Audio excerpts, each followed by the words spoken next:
what the critical reforms are in Pakistan. The amount of income per person falling from around nearly the highest in South Asia 40 years ago to among the lowest today. We've seen persistent macroeconomic crises, productivity growth declining. We've seen investment down 10% of GDP. Banks start lending to private sector firms rather than to government. First of all, we make sure that all our children are able to come to school. At a bare minimum, they should be able to graduate from school being able to read and being able to understand. Devise new ways to attract these students. We have more than 700 students. They can come to the school and at the time of their own choice. So much money is spent on agriculture. So many support, but little results. Can we move beyond food security seen as self-sufficiency of wheat? Address structural issues within the small landowners. Process of documentation is so cumbersome that majority of them run away in the process only. A greater problem to me is not investing in research. Now is the time for reform.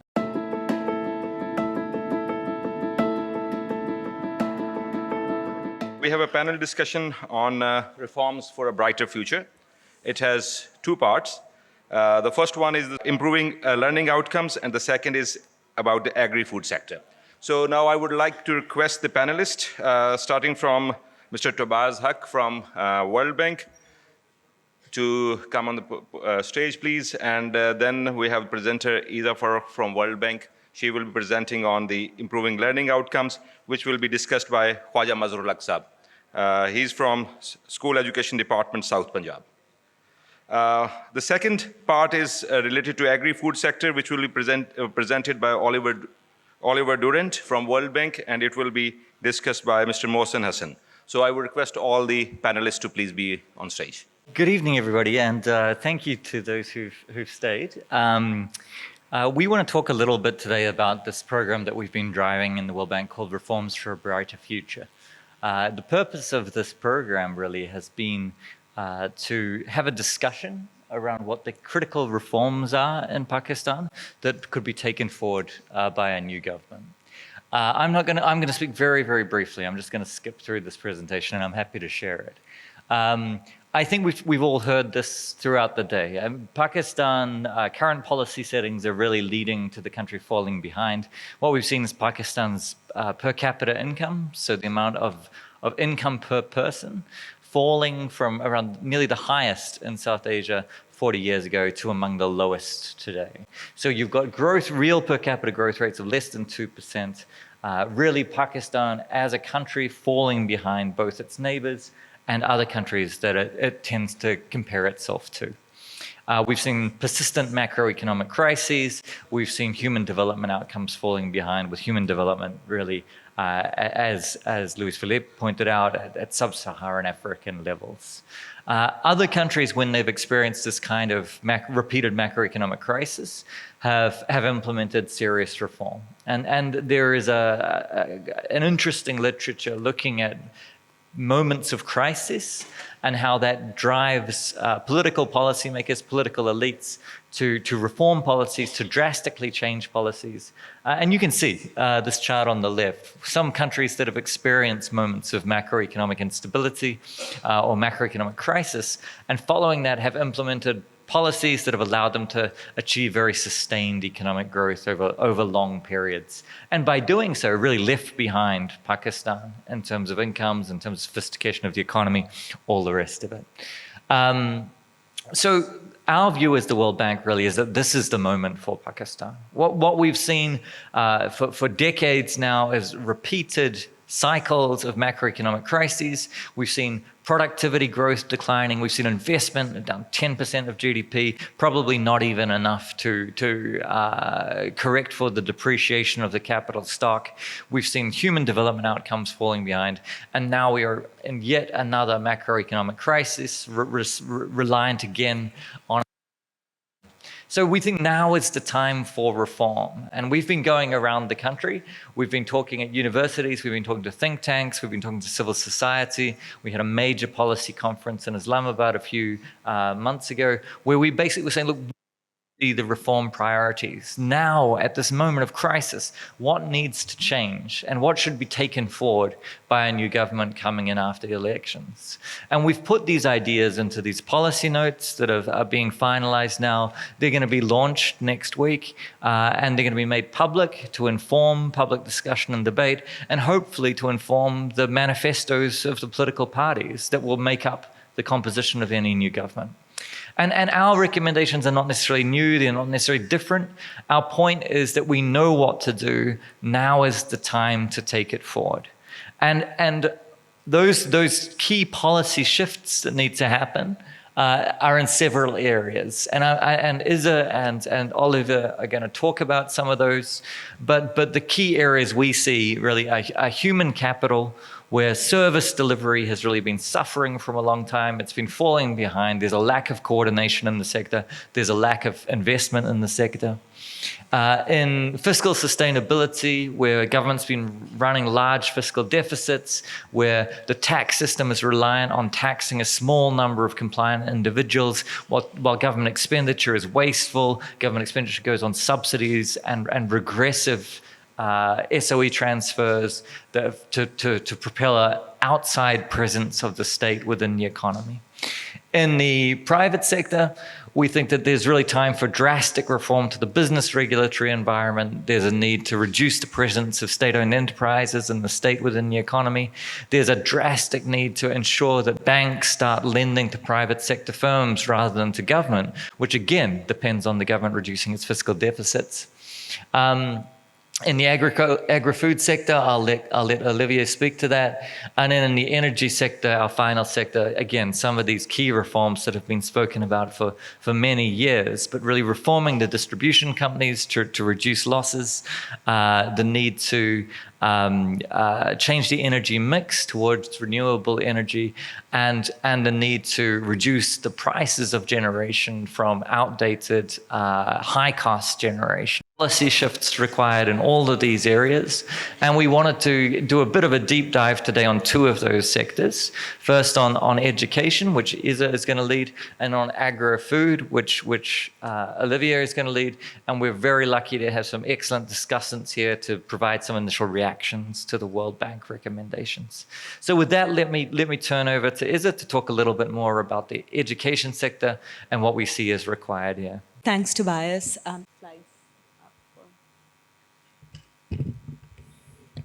So very briefly, this presentation will talk about the learning challenge in Pakistan, and we'll provide some recommendations that have evidences shown have worked in other countries across the world with similar contexts.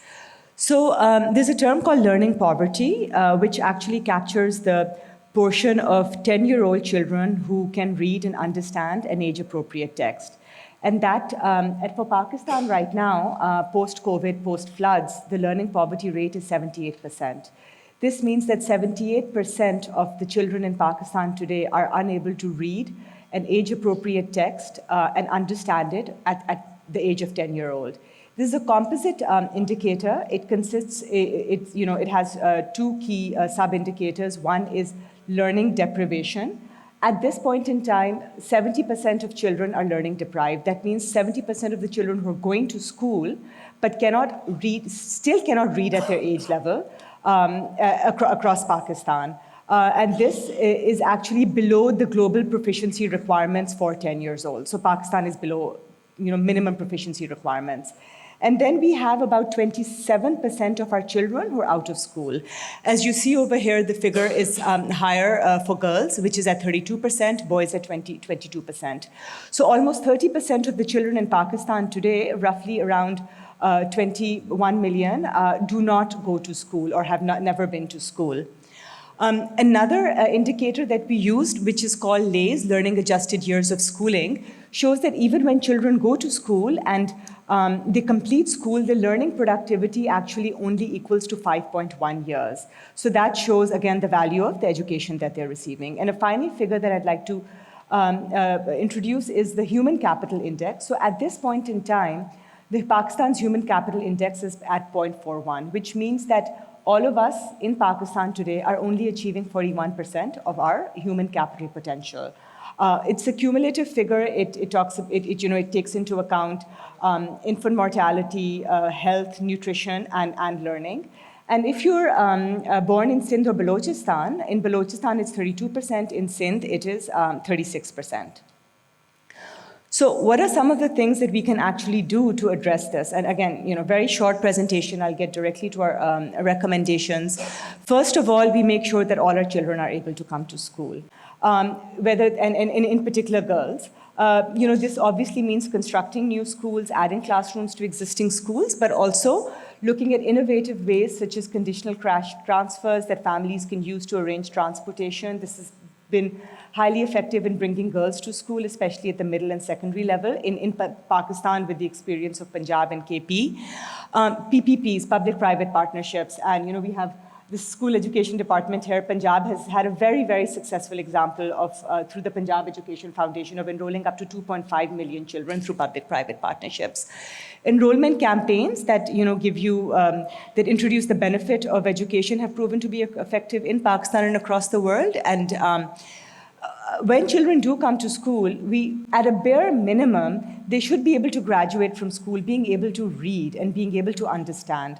So one of our recommendations, a major recommendation, is that you make sure that your children know how to read, whether that is through introducing a daily reading lesson, making sure that teachers know how to teach children how to read, and in particular, teaching our children in their mother tongue. I know there's a drive to make sure that children acquire English, but research, even within Pakistan, even from the latest assessment test, showed that when children learn in their mother tongue, they actually acquire better English. Multi-grade, 44% of schools in Pakistan are multi-grading. So while we'd like to address that challenge, while that challenge exists, make sure that our teachers know how to teach in a multi-grade setting, and an approach that is gaining traction again around the world is teaching at the right level, where you divide children by their learning abilities rather than their age. And then data. Punjab, again, Sindh, Balochistan, KP, we collect a wealth of data monthly from schools. Schools are self-reporting in Punjab. How are we using that data? I think given the evidence that we have, we make that data work for our teachers, we make that data work for our students. The Pakistan Institute for Education has recently been set up to make sure that the data across the provinces is consistent, and that this standardization framework will introduce a new regime of data reporting to Pakistan that we should leverage. Last slide. Long term. So this was in the immediate term. Long term is invest in our teachers. Again, Pakistan has made a lot of progress on merit-based, transparent recruitment of teachers, but we make sure that they receive the right kind of support that they need to teach effectively.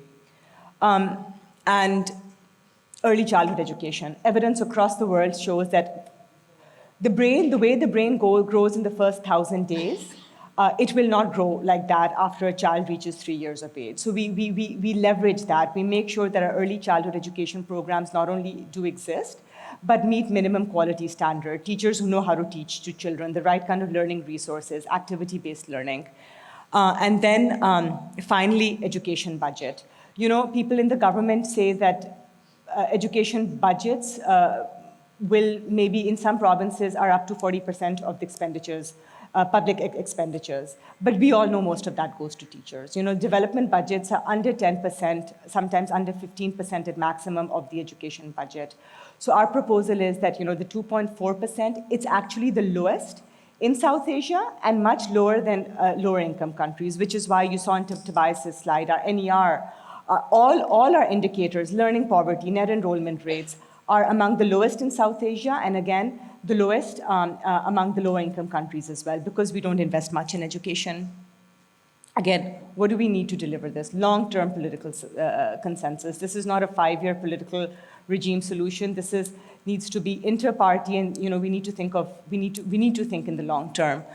And then localized. Punjab has experimented with district education authorities. Education solutions need to be localized. You can't make education decisions centrally. And finally, there's a wealth of evidence on what works, leveraging that evidence. So I'm going to end it over here and hand it over to my colleague. And if I could ask, we're lucky enough to have Khwaja Mazhar al-Haq here with us from the school education department. And I think what would be great to hear from you Thank you. is whether you think the World Bank's got this right. Have we got the problem definition right? Have we got the recommendations right? And I think anything you can bring in terms of what's specific to southern Punjab, whereas I think some of these challenges are especially entrenched, would be very useful. So over to you. Thank you. Thank you very much. It's highlighted as the situation all over the country is not very hopeful, I think, but it's a challenging one. But in the context of Punjab, we have done a lot for the last 10 years or 15 years, starting from the recruitment of selecting transparent recruitment. The teachers were recruited on a quality and merit base, and they did it a lot of 5-10 years, but the last 5 years we lost a lot, and I think nearly we are lacking 100,000 teachers missing in our department. That's a big challenge. Secondly, regarding their reading habits, she pointed out very rightly that the data shows that at the age of 10, 75% of the students could not understand reading, but at the last 3-4 years, we have developed FLN move. And this year in the southern regions of Punjab, we did this practice, and during the summer vacation, the students in the age group 1, 2, 3, they have challenges in their learning outcomes, they were enrolled, and even the out-of-school children, they have the challenges, they were enrolled in these vacations. This is the first time that we established learning camps during the summer vacations. So we hope it will carry it out in future. Secondly, regarding the access to the girls, especially in South Punjab or in the Punjab. In the last 5 years, they upgraded elementary girls and boys schools, 1,227 upgraded schools from elementary to secondary. Secondly, in the last year, they upgraded nearly 3,950 schools from primary to elementary. So it's a good figure to the girls that outreach to the schools after securing primary and they are leaving the schools. Now it's a chance to get more and more. And the quality of teachers, we did a lot now. To make them ensure that they are getting good job, they're getting good material for their capacity building. The few days before, each primary school in the Punjab, there are 32,298 primary schools. They are given the tablets. For what? The digital literacy, for the capacity building of the teachers, and it will help them to deliver a good quality teaching, learning also. And over the situation in the South Punjab, it was a need to devise a new ways to attract these students, to devise a new ways. So we did that. We will leave no one behind. For this, we established transgender schools in the South Punjab. The first ever school in Pakistan was established in Multan, then in Diji Khan, then Bahauddin, making it a success story. And now there are in each divisional headquarters, there is a transgender school. And it's not just a school, a beginning school. Even just in Multan, Diji Khan, and Bahauddin, there are more than 150 transgenders enrolled in these schools.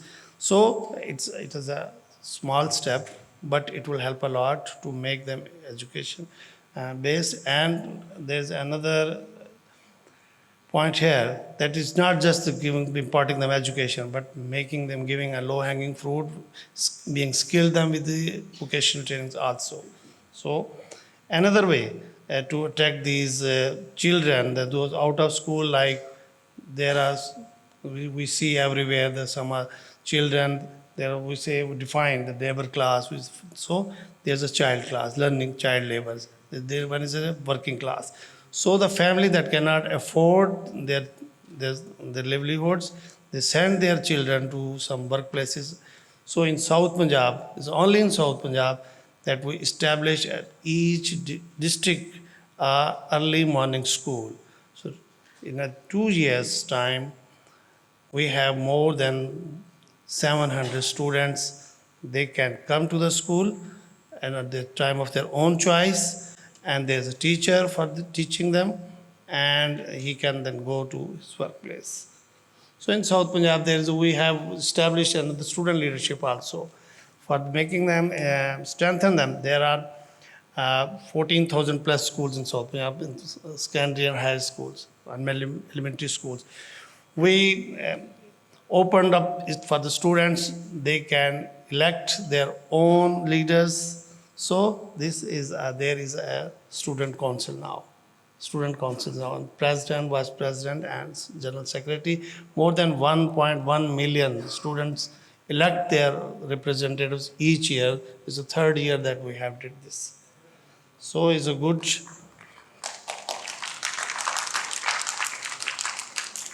So another day that how we are getting these students with this teaching, not only the teaching, there is training also, Talim wa Tarbiya, both. So there's a third season. This was November. There was a third season that we conduct school Olympics in South Punjab, and it's only in South Punjab. Rather, it's only in Pakistan that each year we organize an Olympic village at each divisional headquarters. It was conducted for the first time in Digikhan in 2021, and then 2022 in Multan, and this year in November 2023, it was arranged in Bahauddin. So it was a mega event. The students from the different schools, they come and they play and they enjoy like this. So I hope with these interventions, we not only provide them a chance to grow, but make a good advocacy to enroll in the students also. Thank you very much. That's great, and I think there'll be lots of questions, but let's go forward and let's hear from Olivier Durand, who's a lead agricultural specialist at the World Bank. Maybe I will go there. Yeah, okay, great. Screen. Yeah, exactly. There you are. I've been here for a bit more than 1 year, and I've worked in different countries around the world on agriculture. And when I joined Pakistan, I was surprised to see that your country, your government is really supporting the agricultural sector. It's amazing to see how much support, strong support, so much money is spent on agriculture. But in a way, you don't see the results in terms of productivity, for example. That's the example I'm taking here. Or you look at the position of Pakistan for wheat or rice, you're lagging behind, some other countries, and we all know that. But you could take some other criteria, it's the same, So a lot of money put into the sector in the form of subsidies, in the form of price support, in the form of tax exemption, in the form of trade protection, so many support, but little result. So a bit striking for me when I arrived. Second observation, so when you start scratching, you realize that the problem might be in the public support program. That's what is striking. I mean, you realize that the problem might be that all this support is not helping the sector. It's creating a lot of distortion. And you see that a lot of the land, a lot of the water, a lot of the public resources are just going to mainly wheat. And we are not really supporting other subsectors where you have a huge potential, fruits and vegetables, for example. But let's talk about livestock.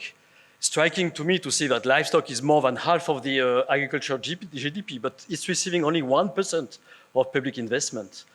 Not to mention that there is a huge divide between Department of Agriculture and Livestock. Like it's two different farmers. They don't talk to each other. But it's a bit strange. So. Then also nothing going really into public goods. And the main one for me is agricultural research. Here you have some comparators, how much support India, Bangladesh, and Sri Lanka are giving to agricultural research. But Luis Felipe this morning mentioned the international experience. I mean, none of the agricultural countries around the world have been able to develop without a strong agricultural research system. Here, you have some good agricultural research stations, but they are really lacking, public investments, not receiving enough investments to do concrete research with the farmers. A further observation, if you can move to the next slide, is who is getting this public support? So, and can you move to the next? If I'm, yeah. So that's where also I was surprised to see that the way we are supporting agriculture means that it's going to the large farmers, and the small farmers are not receiving much. And it's a large part of the farming community. It's 90% of your farmers are small farmers below 12.5 acres. What are we doing to really help them grow, you know, move from a small land holding to bigger smallholding, to be able to access markets, you know, to do some aggregation, to increase their bargaining power in value chains, to help them access to finance, and we'll discuss that later. But not really supporting them. So it goes back to the whole discussion of better targeting to our public support to small farmers. Last observation, if you can move to the next one, is that the whole public support program is really pushing agriculture to the limit of what the environment can support, you know, can afford or can bear, and we are not really helping the climate change adaptation. So I give the example of water because it's a nice example. So where we are stuck in a vicious circle where there is not enough investment, you know, in operational maintenance of irrigation infrastructure. So there is huge deterioration. So there is unreliable water distribution. So farmers are not taking risk, you know, to go beyond growing wheat, to take, you know, some market risk with new crops because they are not sure to get the water, and they are not keen to pay the Abiana. So the Abiana is not replenishing. So there is no cost recovery in the irrigation sector. So and so on and so on. So how do we break this vicious circle? So clearly, getting cheap water, and that's what you have in the corner there, it's leading to water wastage and low productivity. We need to change that. You have some comparators of how much you get in terms of production in other countries from 1 cubic meter. We can look at that. So the point is really to see how we could all together, and that's where it goes back to our discussion this morning. We don't want to impose, you know, some conditions, some lessons, some ideas, but to really revisit this whole public support program all together and raise the ambition for the sector. So can we move beyond food security seen as self-sufficiency of wheat? Can we move beyond, you know, export promotion beyond rice and cotton? Can we also make sure that we invest properly in public goods? Research is one, but we could talk about also feeder roads, we could talk about storage at village level, agro-processing, and so on, and farmers' organization. We saw that yesterday with my colleagues. We could see the poor organization of farmers. They are all isolated, so they manage to get support altogether, but there is no real, you know, association or cooperatives, and it's a problem for the private sector, and Multan may talk about that, yeah. Changing the framework to attract private investment, but also a key point is how do we want small farmers to grow? I mean, can we tackle those structural challenges that we are facing? And we are all shying away from the land issue. Maybe we need also to start discussing the land issue and how to increase the average size of a farm in Pakistan. I mean, it's shrinking, but we cannot continue like that, yeah. And the last one, for me, is the big elephant in the room, is the wheat subsector. I mean, as long as we don't modernize this whole value chain, so we are not saying stop growing wheat, we're saying can we be much more efficient in growing wheat to give room for other subsectors to grow. And not just reforming, but to bring what we need to bring to the wheat producers to be much more efficient, to use less water, less land, and less public resources. So that's a bit of the dream that we're having.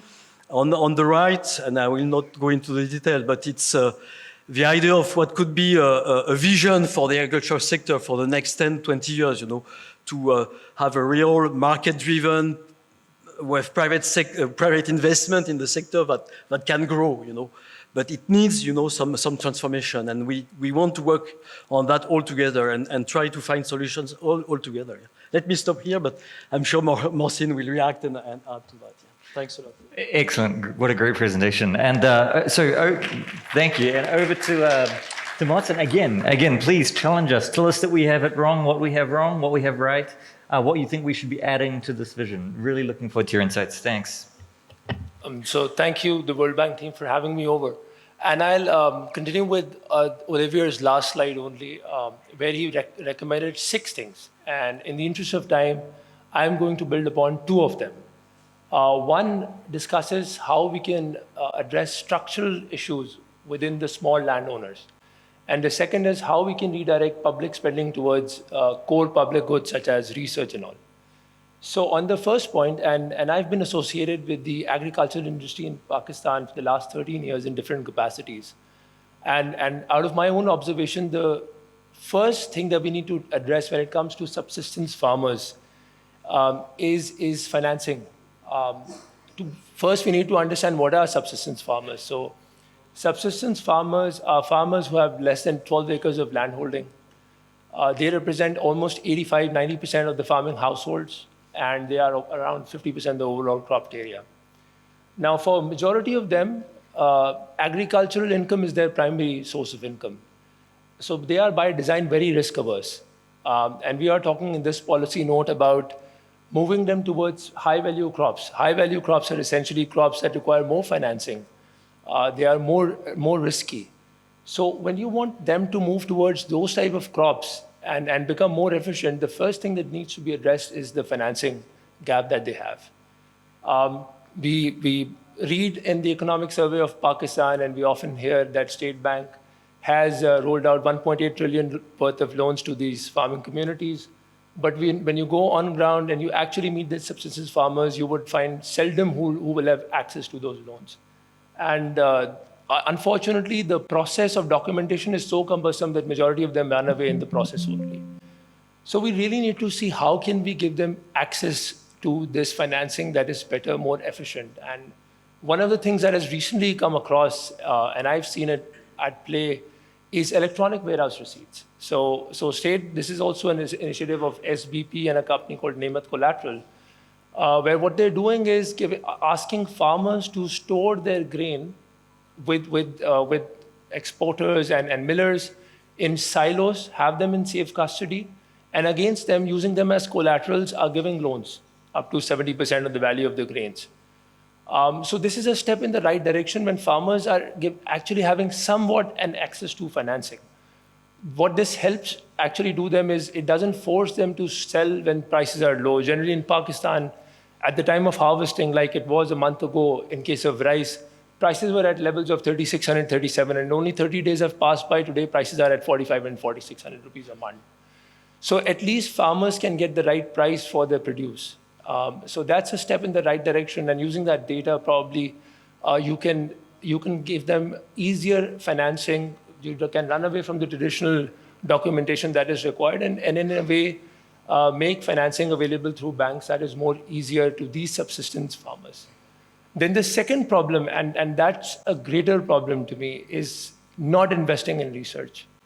The fact that our seed quality is entirely dependent on research is what makes us most susceptible to all global warming changes. So you take example of cotton and try to understand and peel the onion of what has happened to cotton in the last few years, why productivity has gone so low. And you'll understand that one of the biggest reasons is seed. Because unfortunately, because of global warming, there have been climatic changes. You take the day temperatures and night temperatures and see the difference of the temperature, you'll understand what I'm talking about. Our seed varieties, which are 20, 30-year-old varieties, are not able to cope up with it. They don't have enough resistance. And as a result of which, they are more vulnerable to pest attacks. They're more vulnerable to climatic changes. So we have to make sure that we invest in research so that our seeds are more climate resilient. I'll give you another example of rice. So I belong to the rice industry. And one of the major varieties of basmati that we export to Europe is super basmati. And this is a variety that we've had a competitive advantage for. It was an indigenous variety, locally developed. And again, it's a 30-year-old variety. Almost $300 million worth of exports from Pakistan of rice depend on it. But unfortunately, in the last 3 years, again, because of climatic changes, we've seen yields drop. And farmers have started to lose interest in that particular variety. And unfortunately, we are moving towards varieties that have been brought in from India, like 1121 and 1500 now. And the problem with these varieties is that Pakistan is going to lose its competitive advantage in a matter of 3 to 5 years from now. We were known because of aromatic rice. This was something that was local to our land. And now we're moving towards varieties that are grown in India, and we cannot differentiate between the crops. So until and unless we start spending on research, we start developing seeds, no matter how much effort is put at the farmer and no matter how much public money is spent otherwise, we will not be able to address the issue of yields. But amongst this gloom and dark, and we've talked about it on all of these presentations of what is the state of Pakistan's economy, there are some success stories in Pakistan as well. Not many people know, but Pakistan is globally competitive in 3 crops, potato, tobacco, and maize. And one of the reasons why we've done so well and we are globally competitive in some cases, we are even better than global averages, is because of seed and also because of the extension services that were offered.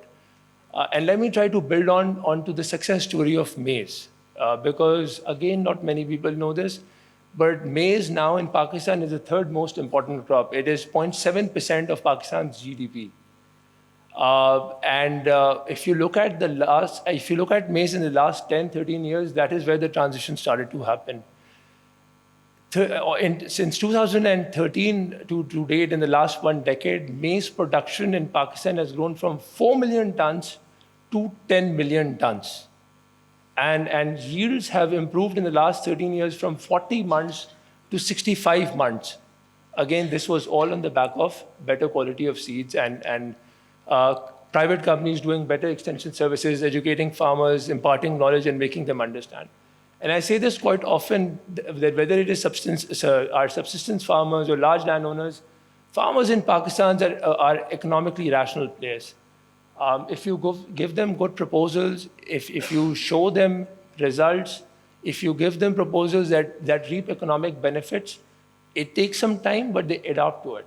So building onto the maize success story, we need to see how we can do the same on other crops as well and move these small landowners by giving them better access to financing and move them towards crops that improve better farmer economics. And in the case of maize, why this was successful was not just because of higher productivity, but on the other side, there was demand for this rising and more available grain that was there in form of poultry feed. So Pakistanis, because of urbanization, are now more into chicken consumption, as a result of which there was higher demand of feed.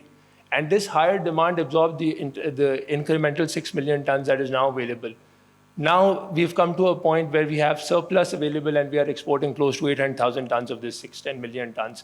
And hopefully, inshallah, now that we are globally competitive in terms of export pricing as well, I see that this will become an exportable commodity in time as well. And the third thought that I want to impart is adapting to the digital change. So if you want to make a change for these subsistence farmers, you have to educate them.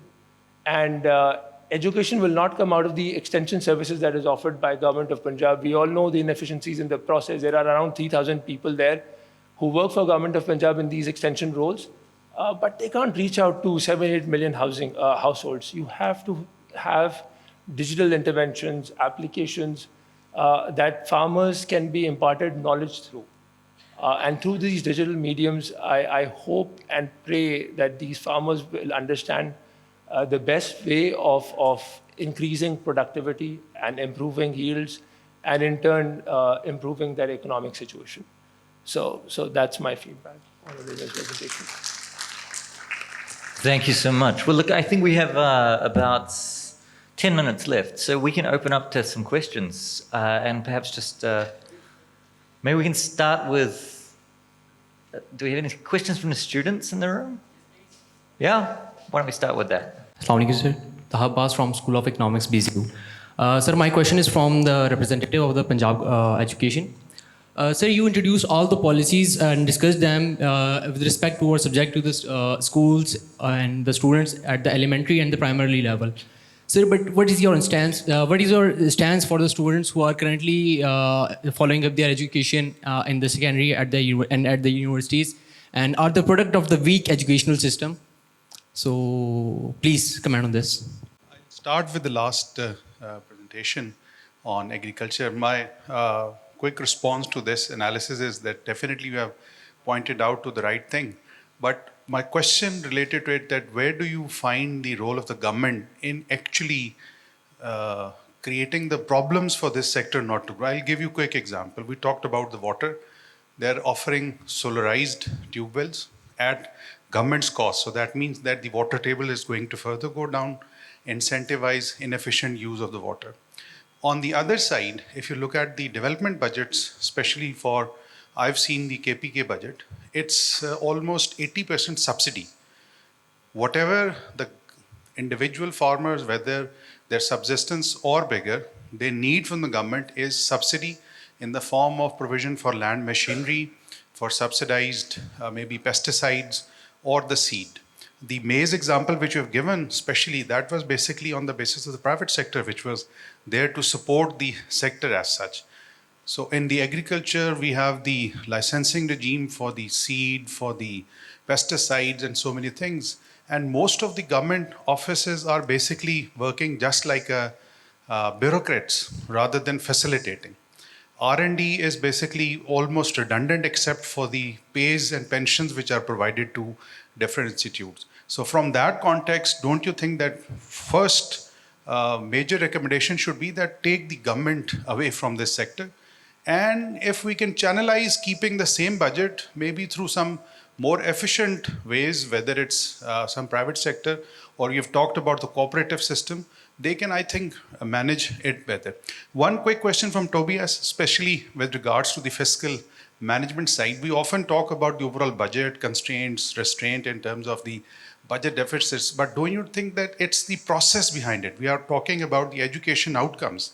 So if you only talk about capping the numbers without thinking that what we are delivering on the other side in terms of which particular services which the society needs. So simply talking about the numbers would not actually solve our problem. Thank you.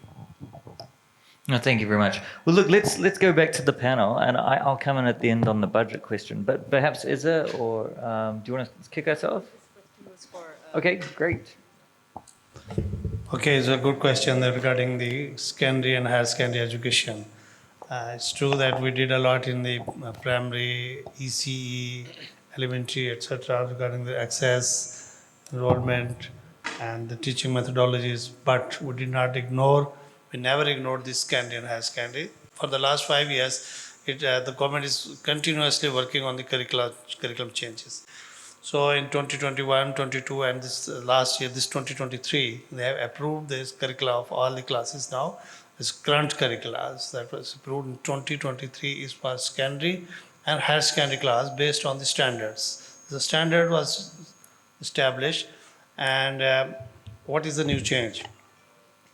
He asked about the economy and like this quality of this education. So they are introducing new groups, commerce and economics groups for the arts side, home economics group for the new group, and another one is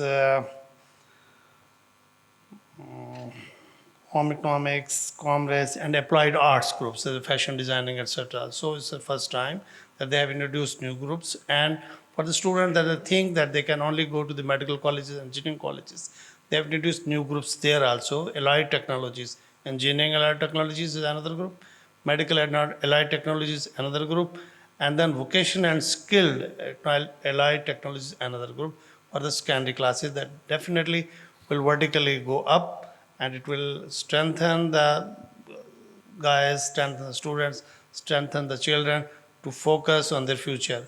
And the last thing, there are another reforms in assessment system also. We have seen for the last 2 years, they are gradually changing the results with the grades, etc. So, and there's comprehension. They have changed the levels of first. We generally think that we just assess on the comprehension and knowledge-based question, but now they have gone to application and critical analysis-based questions also in their assessment system for intermediate and secondary classes. So it will help us, inshallah, soon. So, just trying to answer your question, you've correctly pointed out that in case of maize, there was effort on the private sector's part. And unfortunately, the government system right now is not as efficient as one would have hoped for. But let's not forget that 30 years ago, it was the same system which was dishing out super varieties for rice and then for cotton as well. And we had these institutes or these research stations which were far more active, contributing to the success of agriculture. But what has gone wrong is in the last 20 years or so, in the last 10 years, we've brought in politics when it comes to decisions that affect long-term agricultural productivity. When you talk about research, you want to develop a seed, it is not something that you can do overnight. You start investing now and results will come in probably 5 years, 10 years down the road. So what we need to actually do in case of making these government organizations, and still as I pointed out earlier as well, these government organizations that have been effective in the past still exist today. But Olivia pointed out that they don't have the budget to actually start doing something that makes a difference. So we need to start allocating budgets to make these even government institutions that are dysfunctional at the moment more functional, and have a long-term view, take politics out of the decision and have a long-term view that benefits are going to come in a while. The subsidies that you referred to consume majority of the public money. Why? Because they have effects that are short-term in nature. You give subsidy on urea and you will see results tomorrow in terms of political capital. So we need to have a more long-term, from a more medium to long-term view if we really want to make a difference when it comes to agri-productivity in Pakistan. And you can make the same government organizations which are not efficient today much more efficient and much more functional than how they are. I hope that answers your question. Yeah, let's go back for one more round. We've got to wrap up quite quickly. I wonder if we've got a question here. So, Can we just... So can I ask? To get some gender diversity. So can I ask a question? Assalamu alaikum. I am Dr. Farzana from School of Economics. So my question is basically related to that World Bank representative, Mr. Oliver, had talked about that we, in Pakistan, we are giving the tax exemptions, we are giving the subsidies, and I mean, there are a lot of things are going on in agriculture sector, but still the productivity or the results, the output is very low. Actually what I observed that it is basically that we are doing, the like government is doing everything, but at the end when the crop is, at the time of the harvesting of the crops, that they leave the farmers alone, like they have to wait a lot to get a good price. But government doesn't have the suitable policies like what they can help in the case of farmers. So I mean, something should be done in that area specifically because the small farmers don't have like the places to keep the harvested crop, or they can wait and the government leave them on mafias that they will get the benefit out of it. Can I ask a question? Yes, sir. Sir, my name is Mohammad Armughan, and I have a very specific question related to tobacco. As you talked about, Sir Mohsen, I'm getting to your point of that tobacco. Sir, can you please explain that, as you talked that tobacco is one of the most prominent and a very good commodity which Pakistan exports and which Pakistan has. So my question is very specific. Like if we can export that, then again we see the problem of that big companies, and then again the subsidies, or you can say the tax rebates, again going to the big companies like Philip Morris and PTC. So is this a problem of agri sector, like land consolidation or intermediary, or what in particularly to the tobacco sector? Can you please answer this question? Thank you. You go first, but quickly. I think we all agree that we need much less market interventions from the government and more support to public goods. Public goods being organizing farmers. I mean, it's a middle-income country, but farmers are not organized. So do we need to follow the cooperative model? Maybe not, because it doesn't work. Okay, but still have associations or input, farmers association for input supply, for marketing, for storage, things like that. That should be the role of the Department of Agriculture, to support farmers' organization, to support education, to support research. So that's really what we are saying.